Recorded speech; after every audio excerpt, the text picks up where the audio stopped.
One, Islam, unlike Christianity and Judaism, has yet to undergo a genuine religious reformation. Now, there are reformists in Islam, and there are those that unambiguously condemn terrorist groups. But by and large, the institutionalized control of the Islamic militant hierarchy is pervasive. And absent that reformation, there is an absence of a secularist class or of a reformist class. And consistent with that is the fact that absent that reformation, that means that bin Laden is not just a, quote, terrorist leader, he's a religious leader and a political leader. And there gives infusion to the credibility of a message. You know, I was, in part of my testimony, as part of a larger investigation that my organization is carrying out, we're looking at the exact textbooks that are being disseminated, in this case by the Kingdom of Saudi Arabia in the United States. And this was done by the embassy here in Washington. And I'm just going to give you a couple examples. One is a textbook for 8th grade talking about triumphing over the unjust enemies and recalling Islamic history when Islam was on top of the world, and basically saying the mujahideen were on top of the world, or holy warriors, and now we're not. And the second example is an 11th grade textbook talking about that the believer must show the infidels the rudeness and violence and wage jihad in the way of Allah.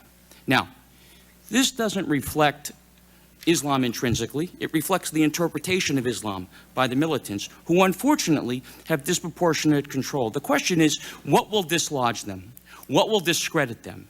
What will embolden the true reformists? One thing I can tell you is the more the U.S. is struck by an incredible amount of contradictions.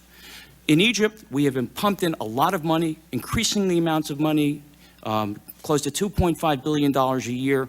A USAID program is very elaborate in Egypt, and yet the amount of anti-American radicalism, let alone anti-Semitism, has increased. And if you look at Saudi Arabia, you find that tremendous support by middle and upper class youth who are not impoverished, who are not missing jobs, who are not missing income, but subscribe to the same radicalism that the suicide bombers subscribe to in the West Bank and Gaza. So it's a trans-class, trans-economic phenomenon. I believe, ultimately, we need to encourage, through either overt, but as well as covert programs, the whole reformation of Islam, the true emboldenment and power of genuine Islamic moderates, not the false moderates who say they condemn terrorism, but then they're asked about bin Laden, they say, well, he's not a terrorist. The genuine ones. The fact is, we are beset by the contradictions. If we get more involved in the Islamic world, the more it's perceived as the Crusaders coming back. The sense of injustice and double standards that Ambassador Ross talked about has been endemic since the Islamic world began being part of the losing end against the West in the late 1700s. And everything has been portrayed since then as a problem of the Crusaders. So you have a mentality that views everything, going back not just 80 years, but 200 years, as an attack on Islam.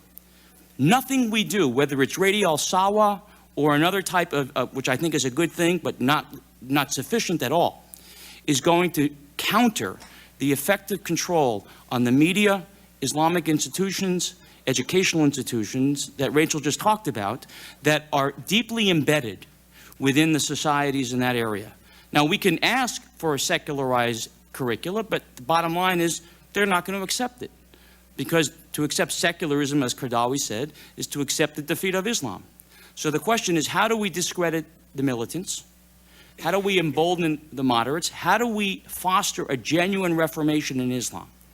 And one of the things that I suggest, and it's only one thing, and it may not work out, is that the U.S. government begin to create academic chairs around the world and centers, either through U.S. money or through institutes, quasi-official institutes like we have the U.S. Institute for Peace or the other democratic institutes, that will create genuine centers of learning and empowerment for reformists in Islam.